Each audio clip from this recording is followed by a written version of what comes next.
How often do you hear yourself asking these kinds of questions? Am I crazy? I'm not crazy, right?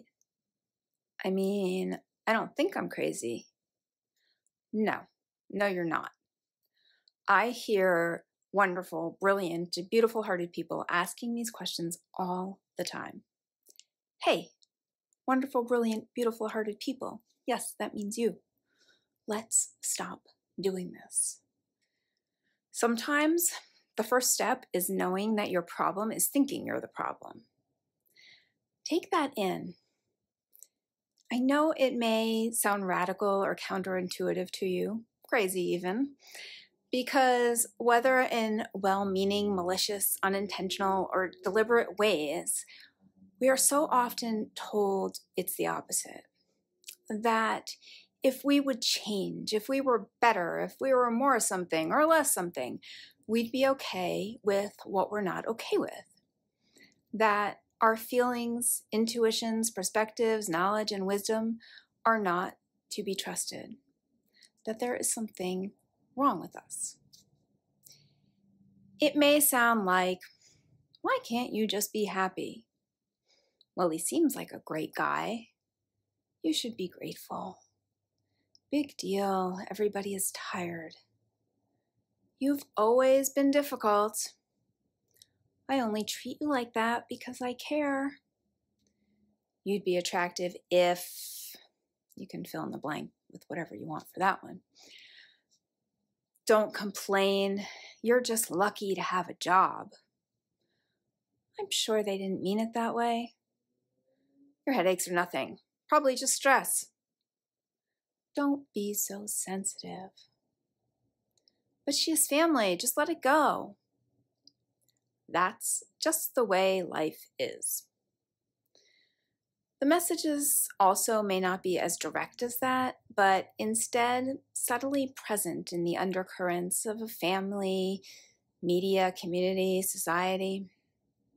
Either way, this invalidating mindset is so prevalent, so insidious, so accepted that we struggle to untangle ourselves from it to make the changes we want, or we can't even know what changes we want.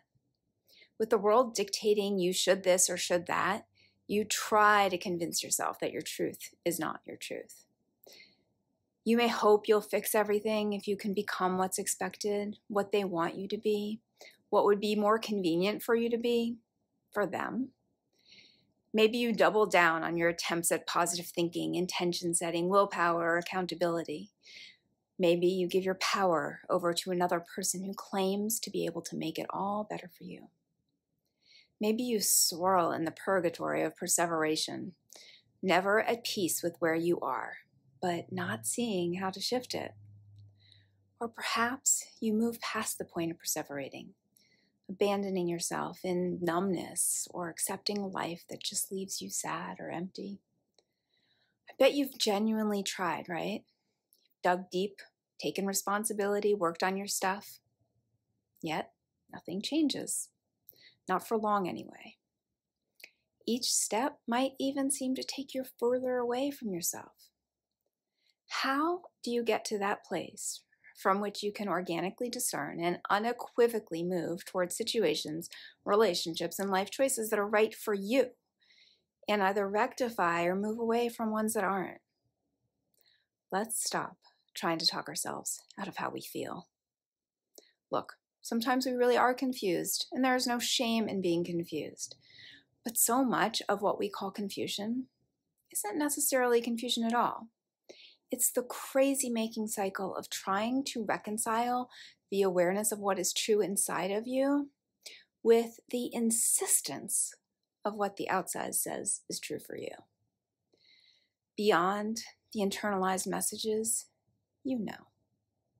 Beyond the toxic experiences, you know.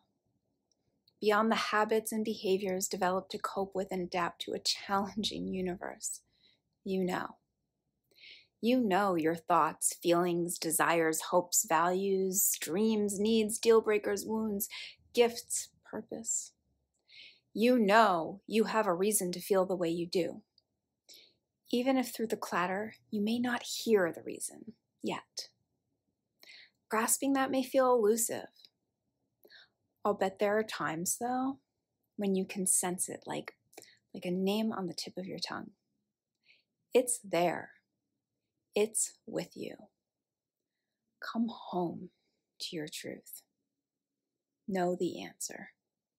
No, not crazy.